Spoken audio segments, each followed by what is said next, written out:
ఒకప్పుడు కరివేపాకుని చూస్తేనే తీసి అవతల కొట్టేదాన్ని. అలాంటిది ఇప్పుడు కరివేపాకుని దైవంలా భావించి ఇష్టంగా తినాల్సి వస్తుంది. అది ఎలాగంటే కరివేపాకు మాటల్లోనే తెలుసుకుందాం.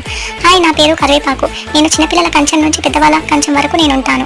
మీరు వేసే పోపుల్లో చిటపటలాడింది పోపెక్కడిది రాసలు. నేను లేకుంటే పోపుకి అందమే ఉండదు. అందరికీ నేను కావాలి, కానీ నన్ను ఎవరు ఇష్టంగా తినరు. ఏ కూరలో అయినా అన్నిటిని వేసి నన్ను వేయకుంటే కూరకు రుచెక్కడిది, సువాసన ఎక్కడిది? మరుగుతున్న సాంబార్లో ఇట్లా నా రెమ్మల్ని తీసి పడేస్తే ఆ సువాసన నాలుగింట్లోకి పాకి ఆహా అంటారంతా. ఆంటీ కొద్దిగా కరివేపాకు ఉంటేయ్యారా అని చుట్టుపక్కల వాళ్ళని అడిగేస్తుంటారు. ఎందుకంటే నేను కరువుల్లో కూడా దొరికేస్తానుగా, అందుకే నాకు కరివేపాకు అని పేరు. ఇప్పటికీ ఏ దేవుడి గుడికి వెళ్ళినా ఆ పులిహోరలో మొదటగా కనిపించేది నేనే. నా రుచి వల్ల పులిహోర బాగా అయ్యి మీరు ఆ పులిహోర కోసమేగా కొట్టుకొని సస్తారు. అయినా మీకు అదేం రోగంలో పులిహోర అంతా తినేసి నన్ను పడిస్తారు? అసలు మీ ప్రాబ్లం ఏంటిరా? నా వల్ల ఎన్ని ప్రయోజనాలు తెలుసా?